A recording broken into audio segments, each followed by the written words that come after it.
Okay, it's live. Yo, yo, thought we told you. Back in the day, we was them freestyle soldiers. We coming out, man. Y'all know y'all can't hold us. All right, it's the Erskin Music Show once again. I'm going to try to get myself in as much trouble as possible. This is going to be an episode on hip hop music. And can God use hip hop music, especially my freestyle, to bring about revival? I should start over again, but I'm not because it's live stream. Hey, good morning to everybody that's out there. It's the Erskin Music Show. We got Terence Gadsden, who's chaplain at North Park University, who's coming on. He's also known as DJ Rock On. He'll be here in a few minutes. We're going to have this discussion about hip hop music, CHH, the church, revival, Erskin Music Show.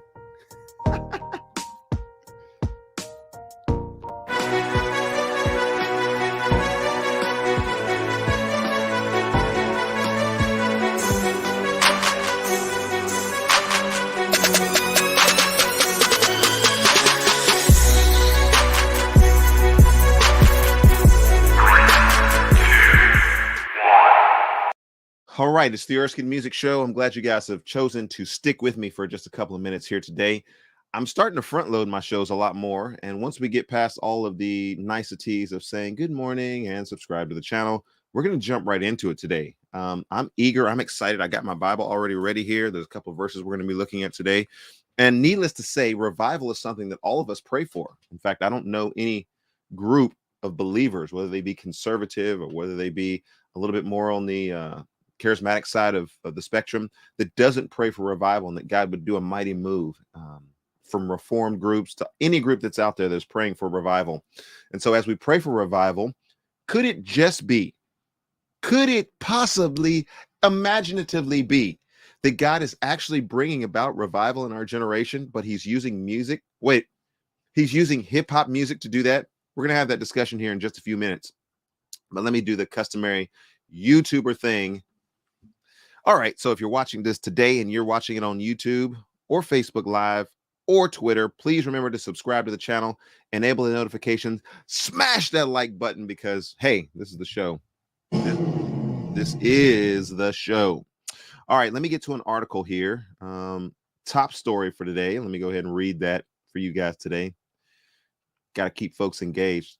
And I know there's some comments that are coming in. Thank you for the comments. Hey, man, Preston. What is up, my friend? Hope you are doing well. Hope ministry and life is going strong right now. You guys are welcome to jump on there and say good morning. I'll curate the comments as we're going along here. But let me get started here with the top story.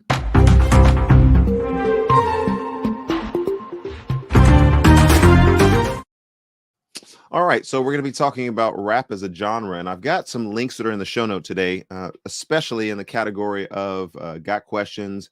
We're going to be watching something together. I'm going to let Terence kind of react to it when he's on live time. But got questions, according to the article, and you can read the full article, says, rap is a genre of music that is defined by rhythmic lyrics, spoken and chanted, or usually syncopated and repetitive beat. Okay, yeah, that's good. Good. So far, so good. Let's just make sure we know what we're talking about. Because anyway. Christian rap music follows the same musical pattern with some of the lyrics that tie into the Christian faith. The question of whether or not Christian rap music is appropriate is a matter left up to the individual, but there are still some biblical points to consider. All right, so we're getting to the area of musical preference, and I'm glad, Preston, you are doing well this morning. Like Melania, he doing well. You guys, a lot of people ask me the question. They're like, hey, so what do you listen to? I listen to all kinds of music, probably because I'm around my kids and the influence of my kids. I am around a little bit more CHH. I like the beats. I like kind of the energy of CHH. And I like, quite frankly, the theology of CHH. I think of all the mainstream forms of music, since rap is a little bit more lyrical and spoken word, it can be more preachy. And even though I don't necessarily agree with some of the hardline theology that's being wrapped out there by some, I'm not going to say any names because I don't want to, but there are, let me just say there are artists who use the rap genre to espouse a lot of theological principle. Oh, well, I'll just go ahead and say it. those that are kind of the anti-reform group that are using their rap music to besmirch reform theology. I don't know if that's necessarily my cup of tea, but nonetheless, here we go. The article from Got Questions says this: rap has a track record of being profane.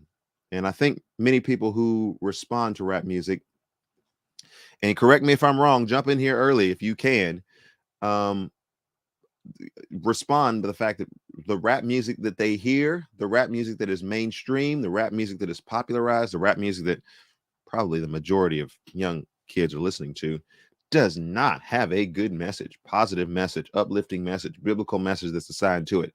And so when they think of rap music, their point of reference is vulgarity. Uh, Maybe if you saw the Super Bowl halftime show, I got a lot of responses from folks related to that Super Bowl, and I think there's some reasons why that one triggered some people. There were definitely some parts that were not family friendly that I do not condone or endorse. But nonetheless, unfortunately, back to the article, this reputation is well earned. A good chunk of mainstream pop music is rap or hip hop, and a good chunk of accompanying themes have to do with illicit sex and objectification of men and women. And because of these associations, some people have trouble separating the lyrics that they are expected to hear from secular rap from the lyrics that they are actually being spoken in Christian rap. All right. I'm going to ask Terence about this in just a few minutes when he gets on. He got to drop his daughters off for school. What a man. What a good man, a mighty good man. Yeah, so that's just a point that we'll discuss. Maybe something that you want to jump in and think about. When you hear rap music, is it automatically tainted for everybody, all time, everywhere, because you heard negative rap music growing up? Or do you actually listen to the lyrics? Here's a question. When people are listening to rap music, are they actually even listening to the lyrics? That's a good question, because I know a lot of people that are just like, I don't even listen to the lyrics. I listen to the music for the beat. I listen to the music for the energy. And so I don't really know what they're talking about. And you listen to it for about 5 seconds. You're like, they keep saying the same thing over and over again. How can you not know what they're talking about? They've made it very clear what they are talking about and what they aren't talking about. And I'm not going to read the entire article here. I'm just basically saving time until Terence gets gets to the show here. But the article goes on and says, if the music reminds us of vulgar things and distracts us from keeping our thoughts pure and focused on God's goodness, Philippians 4, verse 8, or triggers a negative feeling, then Christian rap probably isn't. That's not going to be for you. Let me just go ahead and say that now. However, even if the lyrics are clean, music can have a profound effect on our spiritual well-being. I don't know who wrote this. High five them. Dap them up for me. Music can have a profound effect on our spiritual being. And usually it's a musical genre that we prefer, right? Preference comes in this discussion. With any music genre, not just rap, but we should be aware of how it is affecting our hearts. Proverbs 4, that I'm going to read from here in just a moment. Verses 23 through 26 is in the article, but I'm going to read through 27. And whether or not the Holy Spirit is telling us to listen in the first place, 1 Thessalonians chapter 5, verse 19. So we're turning this into a Bible study here in just a few minutes, but let me get your reactions. Let me get your thoughts. Let me get your comments. Do you even listen to the lyrics? So would it even help you? Would it be of any importance whatsoever to have Christian hip hop music espousing the glory of God and the theology of sanctification, penal substitutionary atonement in the songs? You're not even listening to the lyrics. Or when you're listening to the lyrics, are you actually listening to the lyrics and you're coming away and going, yeah, but they didn't say anything about Jesus. They didn't say anything about. So how do you like your hip hop music? Some like it holy, some like it polluted. So that's the discussion that we're having this morning. Let's get to Bible time.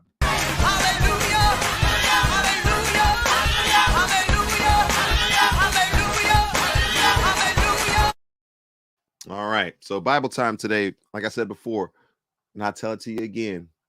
Proverbs chapter 4, verse 23 through 27. Get your Bibles out. We're not going to take long this morning to do this, but we are going to take some time to just simply say what the scriptures say. So I'm reading from the Net translation. Let's get to it, baby. Guard your heart with all vigilance, for from it are the resources or the sources of life. Remove perverse speech from your mouth. Keep devious talk from your lips. Let your eyes look directly in front of you and let your gaze look straight before you. Make the path of your feet level so that all your ways may be established.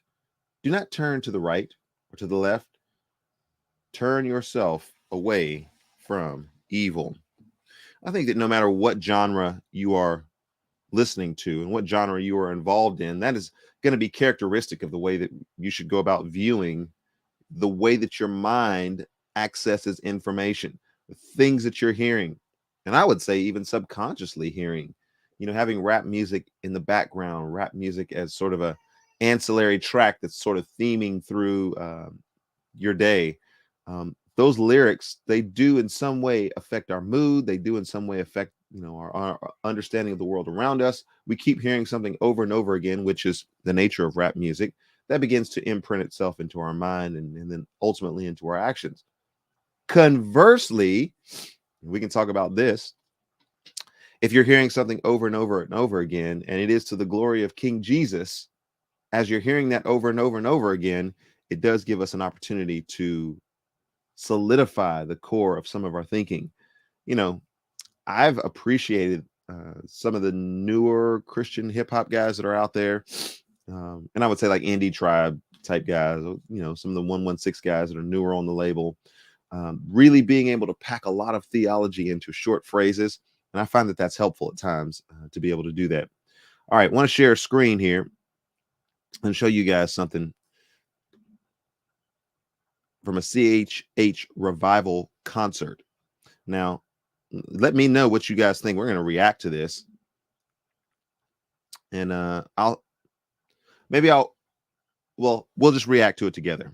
You guys comment section is turned on.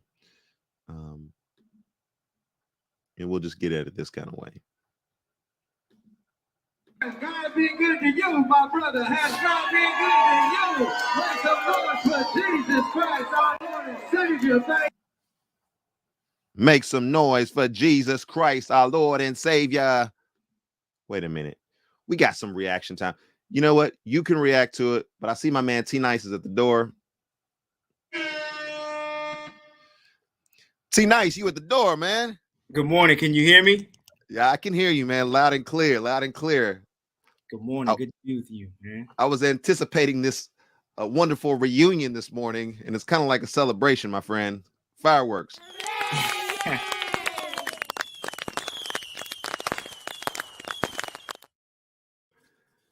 T Nice and I go all the way back to college. Man, we used to run the streets those days, and I think Christian hip hop kept us on the straight and narrow back in those college days. Man, likewise, man. Yeah, it was good times, bro. Good times. The real DJ Rock On is in the show notes for today, and so if you're looking for this man's art, there he is on those turntables on the ones and twos. That's right, man. Man, I'm glad to be here, man. Yes, sir. It's great to have you here. You're currently on spring break now? We're on spring break, yep, but I'm still here though in the office. So okay. I mean, he's diligent, folks. He's diligent. He's working. He's doing his thing. So, tell us a little. What position do you serve? Are you the president of the university at this point? Like you've moved up every time that I've talked to you, and so I'm just anticipating you're probably the president. There's some truth to that. No, I currently serve as the campus pastor and athletic chaplain at North Park University, located in Albany Park neighborhood of Chicago, on the north side. So, and I've been here 6 years now. 6 years. So, yeah. So, and graduate student working on my doctorate, and hopefully, actually next May I'll be done walking across the stage. So. Doctor. Yeah. Dr. Gadsden. Yeah. I'm gonna have to call him doctor. Name now. Yeah. That's what's going to be for many people. But I'm still Terence though. Still Terence, still DJ Rock On. So. Yeah. I call him T Nice because that's from back in the day. Right. So he's profoundly qualified, if you're watching this today, to comment on this. And we got a little reaction video that I just started sharing here. And I was gonna let you watch this and then we can react to it together. Okay. And yeah. So let me get back. Let me get back right. Let me just get back right. Get back right. All right. Here we go. Here we go. This is a Christian concert, CHH Revival, like it says. TikTok, somebody put this on their phone. And I just want to react to what's going on in the hip hop culture, where we're at in culture, praying for revival. Can hip hop take us there? Can hip hop be one of those tools that the Lord uses? And so we're reacting to that. Has God been good to you, my brother? Has God been good to you? Make some noise for Jesus Christ, our Lord and Savior, baby. Run there, shout out to Marcus Sullivan. Hey, if you used to put your hands up one time, man. Hey. Wait, this is not one concert that you're in, is it, Terrence? Yeah, what? You're not at this concert, are you? No. I don't know where this is at. I'm seeing it live, you know. Yeah. I just want to make sure. I would point you out on the screen if like you were actually in this one. Right. No, I was not there. Okay. I was not there either. All right, here we go. Hey, here we go. Can we turn it up a little bit, man? Can we turn it up? Hey, wait. Is Lucky Luciano a Christian? I don't know. I'm not familiar with that artist. Oh my gosh, I feel lost. Don't Does anybody out there help us out? I don't think. Nah, I don't want to call him not a Christian and him be a Christian and him come on the show and be like, "Hey, bro, you called me not a Christian and I'm totally a Christian." Yeah, that would be good. I don't know. This is new to me. Like first time watching it. But I don't think this is actually Lucky Luciano. I just think that's back on the screen. I think he was headlining for this.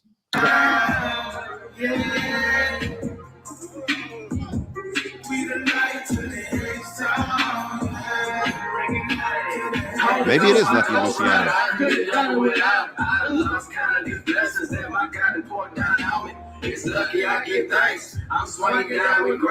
Okay, I'm going to say that's Lucky Luciano, and I'm going to say that's, yeah, he's the artist that's on stage. Okay.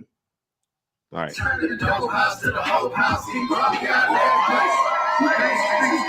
At the bottom where he found it. Peeled out with a cold heart. I was the walking zombie. If he could clean me up and turn this loser to a winner, I know he can do the same for you, man. You just got surrender. Now, doesn't this remind you of us back in college? Like when we used to just get a cipher going, we'd freestyle. Grapefruit Records, you know what I'm saying? Grapefruit. Oh, there's only a couple of people who got that reference, but yeah. Man, yeah, it's I mean, the South, kind of the twang, the you got the Southern feel. It definitely feels, 20 years plus ago. Yeah. I wanted to get something that made us feel good. All right. I know there's some new stuff that's out there that's, it's a little bit chopped, it's a little offbeat, herky jerky style, but I wanted to come back to the OG. I appreciate that, man. I appreciate it. I know you like the boom bap. I mean, I'm versatile. I've learned to diversify my likings. But I think hip hop is so diverse and it's growing. There's one style that I love because I mean that's probably my native tongue. But I appreciate all genres of it or just sides of it. So. Couple more seconds of this. If you ain't got no peace, I was just like you, hustling, running from police. I lead to the light, cause that Jesus who I'm following. I lived in Proverbs. Shout out to that Solomon. So I love it when like it seems like the other rappers that are on there obviously know the song, but then it seems like the audience knows the song. I love going to hip hop concerts where like everybody knows the song. Yes. And you feel like, wow. I've been there before. It's like, wow, you know it. Especially Christian hip hop, right? Because like people know mainstream because they hear it all the time. Right. Heard it 30 times on the radio. But like Christian hip hop, like you have to go looking for that. Like you have to consume that and kind of have to know that. I took my son this summer to a Lecrae concert. It was Lecrae, 1K Few, Shot Speaks, and a couple of other artists that were there. And it was really good. When we got to Lecrae, everybody was singing the songs. We knew that catalog. Right. Everybody else was a little bit, I know one or two songs, maybe. Yeah. Yeah, exactly. I'm like, oh, that sounded good. Okay, I can catch the hook of that. Okay, yeah. But when Lecrae came out, yeah, that was energy. It was fire. Man. Ghetto gospel, let's go. Here's the spirit streets. Holy Spirit talking through me. When you hear me on these beats, Holy Spirit talking through me. When you hear me on these beats, we in that H time. Hey, hey. Okay, there we go. That's our reaction video today. Do you have a concern, Terrence, about the theology of Christian hip hop music? Because if Christian hip hop music is becoming more, I want to say mainstream, but I guess Lecrae it's mainstream. Is the theology of that something we need to pay attention to?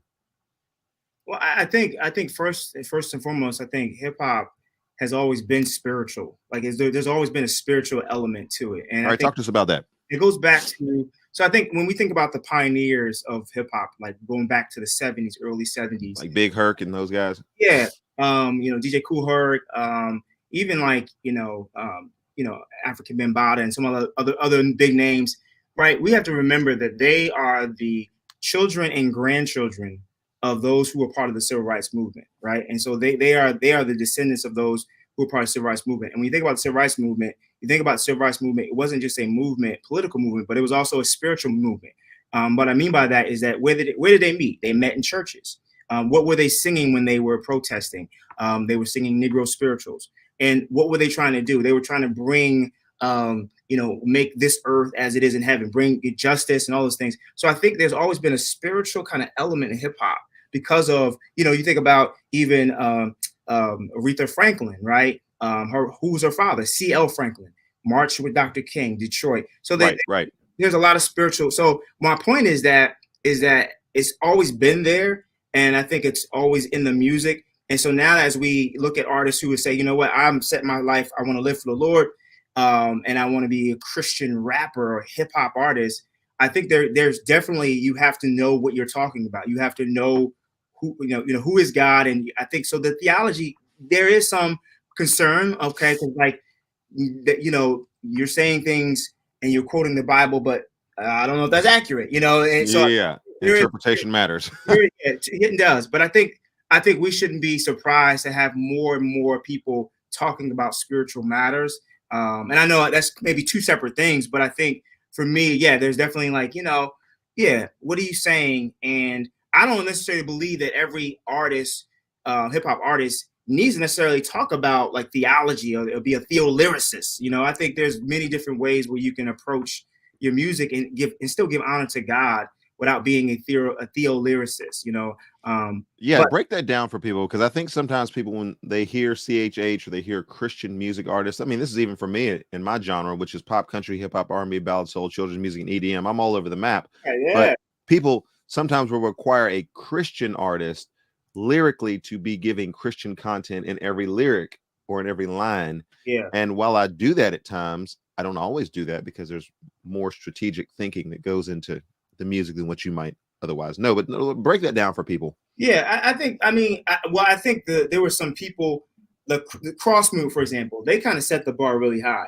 Cross Movement came out in the late 90s, and they were like, we are theolyricists, right? We are bringing theology and in our lyrics, and we're gonna explain who Christ is, the Christology, and from the Christology projects. That's so good. And that's one of my favorites of all times. But we're gonna give you a thorough understanding theologically who is God from the beginning to the middle to the end, who he was, who he's now, and what's to come. And so they gave a perspective which was like, I mean, it was like pastors that could really rap, but they were really good, and they were also in tune with the culture. So it was like a triple whammy. Like, oh my gosh.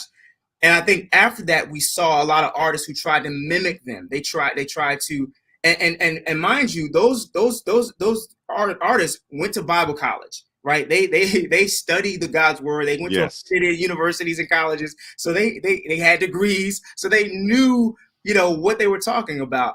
And I think after that, we see a lot of artists who maybe didn't go to Bible college, which is okay, because there's many pastors who didn't go, and they're awesome. But I think everyone tried to do that. They tried to give a, let me give a synopsis of the book of Mark, and let me go all rap all through the Gospels and give you every single gospel. And I think that was just like, no, you don't have to do that. You don't have to do that. And I think it kind of diluted, and also I think people started to not be accurate. And it's like, nah, you're not. And what happened was a lot of people who were supposed to hear the music missed it, because it's like, I don't know what you're talking about. You're using big words. And yeah, I don't know what sanctification means. I don't know what, what was the word that Crosby used to always, it was a word that that Ambassador used to always say. I just remember the Ambassador used to talk about the hypostatic union. Yes. And I used to go, I don't even know what the hypostatic union is, but it totally fits in the context of the song. I just don't know what it is. Yeah. So I think, so a lot of artists, but then there was artists who were like, you know what, we're going to be creative in our expression of who God is. And we're going to be like the book of Esther, right? You're going to know it's God, but we're not going to say explicitly God or Jesus, you know? And I appreciate it. I to this day, I appreciate all forms, but I think I cringe a little bit when the theology is just not accurate. It's just not accurate. So that's I see those artists using biblical worldview to encompass, because they're talking about things that go on in their life.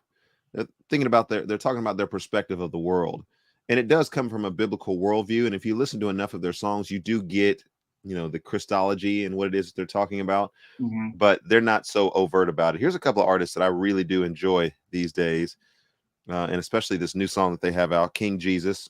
Not going to play that for copyright purposes, but you guys can go and check it out. But it's No Big Deal and KB. And Indie Tribe is doing some incredible stuff these days. Shout out to those guys for just keeping it 100, and just moving the peg, pushing the peg. I wanted to ask you about an artist that's out there in the press a lot, who has been called Christian artist, not Christian artist, kind of riding the line of this discussion, maybe falling on one side or the other. But Kanye, talk to me a little bit about Kanye and kind of your thoughts and perspective on kind of the things that are going on with Kanye at this point.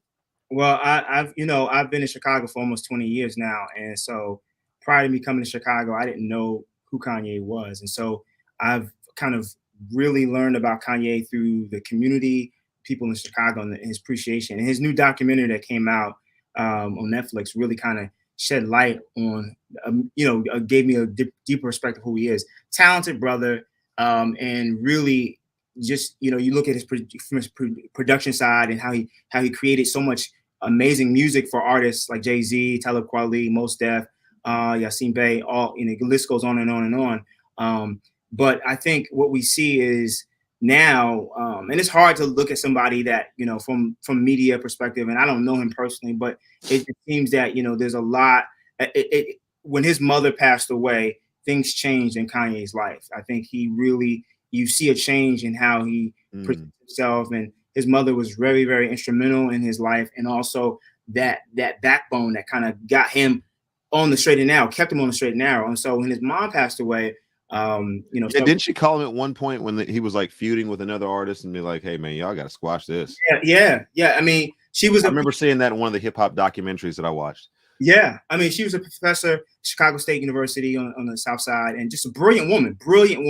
And many people that went to Chicago State in the community knew her, loved her, and were taught by her. And so anyway, I think, but we see somebody right now just struggling. I think he's just struggling, and I don't agree with all the things that he's saying, but I think, there's something going on. I don't know mentally, but spiritually, there's a lot going on with him, but I don't see the same Kanye. And I think there's a lot of people who've kind of intervened at points who know him, like Dave Chappelle and Talib Kweli, who went to his house and yo, we love you, we support you. But yet, and they're still like, yeah, we disagree and we don't all see eye to eye. But I think he's just going through a lot, man. And the divorce is real. And but Yeah, I'm praying for him, man. But I wouldn't consider him a Christian artist. But he has a lot of I mean, I think he has a lot of perspectives that are on point. And so, but yeah, he's a great artist, and I think producer, and he said some profound things in his lyrics that makes you think about life in the world. But yeah, but just struggling, you know. All right, so there's some radio DJs. The guy Rockin' Ron Carino, he's a radio DJ that's out in Kansas. I don't know that he ever plays hip hop music, but maybe you should, Rockin' Ron. But there's a couple people who are watching this. I would imagine that in the lifespan of this kind of broadcast, there will be parents who watch this, people who are concerned one way or another for hip hop. For the parents out there, maybe those youth leaders that are out there, who are a couple of artists to note that you would feel comfortable recommending their music? I know we don't know a lot of these artists personally and have personal stories, but you actually know a few of the artists that are out there, sort of more in the Christian mainstream. Personally, who would be 2 or 3 people that you would recommend and say, this person is solid, you can listen to their stuff and not have to worry about a faulty worldview or unbiblical hermeneutic espoused from their lyrics? Yeah. I would say, I mean, KB's right there. KB is a great artist. KB's right there on the screen too. Oh God, yeah, KB. Love that brother. KB is just a solid individual. Southside Rabbis. I think for me, I gotta honestly say this, Erskin. I think where I'm at, I'm in my early 40s, and so I think a lot of the music that I listen to now, even the Christian artists, they've grown with me, right? So I'm not where I was when I was, 20 or in my teens. So right. The artists that I like speak to where I'm at as a father, as a husband, and as a person who is just part of the culture. So it may vary a little bit, but I think KP is somebody that that's solid. Sorry, that was totally. Cannon is another artist. Cannon is a Cannon. Cannon. I was his youth pastor for 4 years, so I'm kind of biased a little bit. But he's a brother that I think he's evolved and he's growing. He's a great artist and a great person. And I think also more importantly, the brother is walking it out, living it. And you know what? I'm gonna put this out here, and I know this might be people may be like, "What, for real?" I love Flame. Flame. I wanted to not say his name on the show earlier today, but we got to talk about Flame. I mean, let me tell you. I mean, like, I just kind of I'm just learning about his journey, right? I'm learning his new journey, right? The anti reformed. Right, but I mean, like, I'm listening to what he's saying. I'm like, okay, and but you know what I appreciate about Flame? He's a brother that's always been consistent. He's never like, nah, I'm gonna go this way. He's always been consistent. And, he's a good brother. We appreciate that. Appreciate that. Good shout out. Flame, I think, is in St. Louis, and there's several times where the publicist that I work with in Nashville has tried to get me in contact with Flame. I've not had the opportunity to do that. We could sit down, and I think we would have a tremendous conversation. So, Flame, if you or your team is watching this, no way, shape, form, or fashion am I trying to diss you. I just take the other side of it. I understand what you're saying. I see what you're saying. I see it. I just, yeah. Anyway. Yeah. So continue on, sir. I mean, almost doctor. Eshawn Burgundy is another guy that he's I just one of my he speaks to a lot of like what as an adult, as a father. That's mature rap right there. Yeah, he's definitely in that mature. And there's another artist too. His name is he goes by Script, like scripture, but it's like Script. He's a Chicago guy, but now he resides in Atlanta. And somebody that I've known him since he was in his 20s, and so he's very creative, and he's very, very creative. But he's not ashamed of saying he's not afraid of saying Jesus, but also he's a good lyricist. So anyway, Script. Okay. Hey, we got a comment coming in all the way from Michigan. This is Arnell. So, did you hear DMX last couple of songs? They go hard, so crazy and cool to hear him rap about Jesus in comparison to everything else he used to rap about. I did. I've heard bits and pieces of his last few stuff, but I've always loved DMX, man. I think before he passed away, when we were in the heart of the pandemic, I used to listen to some of his Instagram live Bible studies, and brother was like, "Yo, the brother," and again, he is part of that generation that his grandmother raised him. That was part of the civil rights movement, so very spiritual. So I wasn't surprised, but I love DMX his transparency and honesty, and he's almost like, "Yo, I messed up. I've had issues, but I'm still infatuated with God." So for me, DMX is in that Tupac kind of category of two individuals who are around the same age, born around the same time, had this infatuation with God, and said some profound things, but also love God. And I think, but had issues, and, but who doesn't have issues? So I think, DMX is one of my favorites. He's his wild stuff is his wild stuff. But when he was like really being honest and truthful, I'm like, man, this brother like got some stuff going, man. I love it, DMX, man. Absolutely. So, yeah. Well, hey, man, we're about to land the plane today. I don't want to take up all your spring break. I know you got a lot of things to do, man. You're looking great, man. I see the family on Facebook. They're looking fantastic as well. Seeing the kids grow, that's just beautiful. Thank you, man. Best of success to you. Thank you, man. I just want to say this, man. Thank you for having me on. And I would say to your listeners, man, I think hip hop is I think one of the things that the people can learn from hip hop and culture is that, first of all, God created all cultures. And so God created all cultures, including hip hop culture. And I think if we can learn church history and go way back and learn about the Reformation and all those things, we need to go back to understand hip hop history and understand that that hip hop is mad diverse. The church can learn about being diverse and why so many people flock to hip hop culture and hip hop music. And also too, I think, and the history is only 50 years plus, a little bit over 50 years. So when we think about hip hop, I think we have to understand that it's movement, it's organic, and God created it, and it's not all. There's some God honoring elements a part of hip hop, and I think the church can learn from that and not fear it and not demonize it, because we all know that there's great things, there's great tools that that have been used for destruction, and we can use those same tools for great things. And hip hop is one of those things. I'm like, yo, it's amazing, but I think the church historically, the church hasn't embraced hip hop culture and hip hop music because of what they've seen, rightfully so, from mainstream America and all that. But I think you have to dig a little deeper to understand, like, yo, it's more than what you see on the surface. It's deeper than that. So absolutely, man. I wish you were the co-host of this show, man. We'd have such incredible conversations. But you come on as often as you can. Continue working on your doctorate. Hopefully, by the next time you get on here, we'll just start calling you doctor in advance, because we know you're going to push through and finish the race. That's right. Thank you. I appreciate your prayers, man. Yep. May 2023, you'll see me.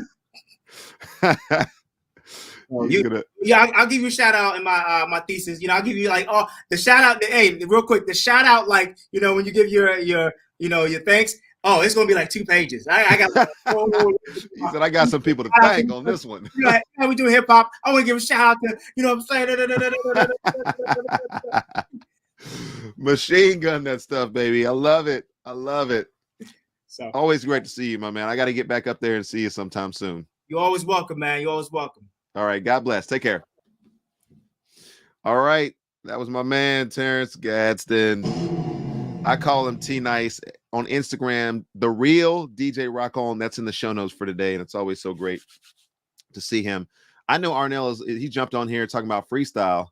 That would have been cool. I'll tell you what, the next time Terence and I are on, I'm just going to put a beat on. I'm gonna have to get my freestyle skills back up. Actually, one of the first times that I went to go see Terence when I started traveling, we got together and we had an old school cypher. Like, I remember we were in his backyard. It was summertime. We had the barbecue that's going, and we just put a beat on and we just started freestyling for the next 30 minutes. That was actually much of what my college experience was when I wasn't on the basketball court, when I wasn't in the music building or band or jazz band or men's singing ensemble. we were just freestyling at the BCM. Just gonna keep it 100 for you guys, just to let you know what college looked like for me. We were up in that thing playing ping pong and freestyling and listening to cross movement and trying to figure out, Ron, what the hypostatic union was. And so some days well spent. A dear friend of mine throughout the years. And yeah, so it is the Erskin Music Show. I figure I should probably play a song. All right, since we're doing hip hop today, we're not freestyling today, but I figure we can get a little King of the Mountain. Where you at today on my little panel here? Here we go. This is King of the Mountain. And then if you're sticking around until the end of the show, I've got a special offer that you will not want to miss.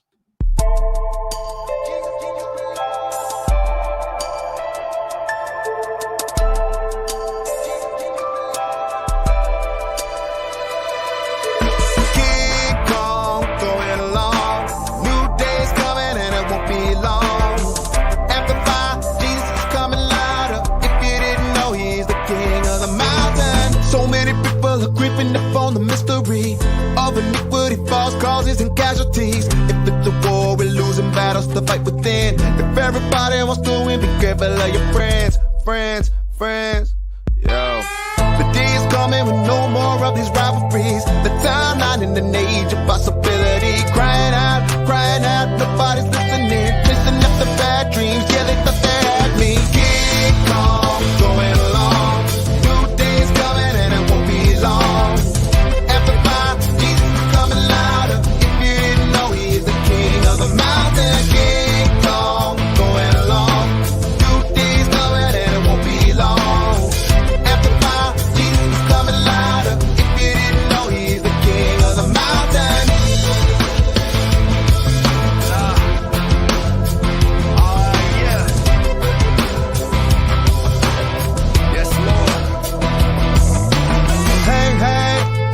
Like everything is going crazy, but is it possible that maybe prayer time is getting lazy?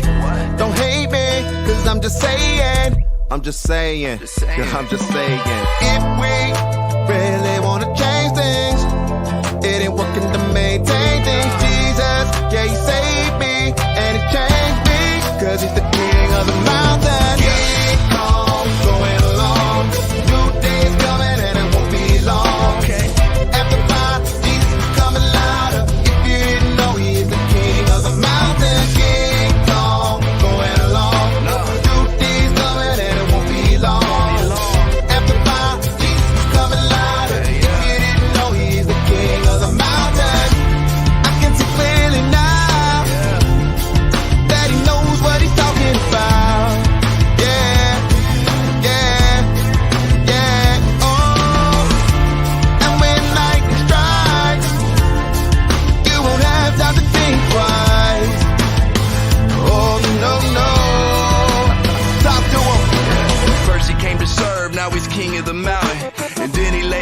Now his life is about it. Hold strong, won't be long, few more steps. No death, unlimited breath, a reset. The moon red, the sun dark, the sky black. The horn blow, thunder roll, the sky crack. Every eye is gonna see, everybody bow the knee. Everything is coming clean, all before the King of Kings. Keep on going along. New days coming and it won't be long. Amplify, Jesus is coming louder. If you didn't know, he's the King of the mountain. Keep on going along. New days coming and it won't be long. Amplify, Jesus is coming louder. If you didn't know, he's the King of the mountain. Yo, he's the King of the mountain. Yeah. If you didn't know. Mountain. To the Most High, you're coming back. King of the mountain.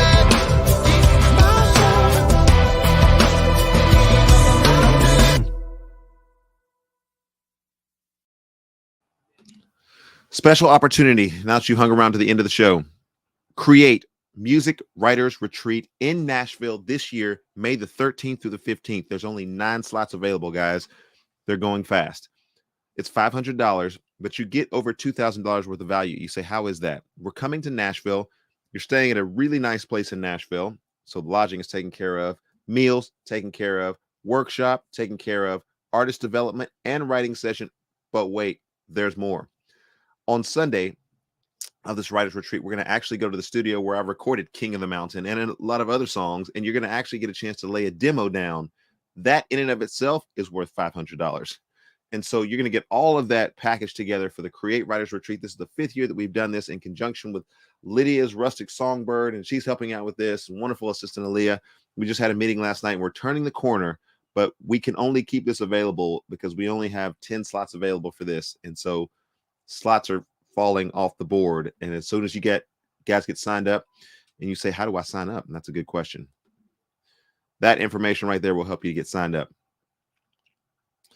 Jesus is King of the Mountain. Rock and Ron, thank you so much for that. This is the Erskin Music Show. I'm just going to leave that on the screen until the end of the intro here. But I wanted to get you guys to know that that is a possibility and opportunity that is out there that is available for you guys. And I would love to get those slots filled as soon as possible. And we'll plan some pretty cool things. So if you're able to come to Nashville during that time, or if you're in Nashville or in the surrounding area, fantastic opportunity. You will not want to miss this. Songs that have been written in this trip have appeared in some of my albums, some of Lydia's albums.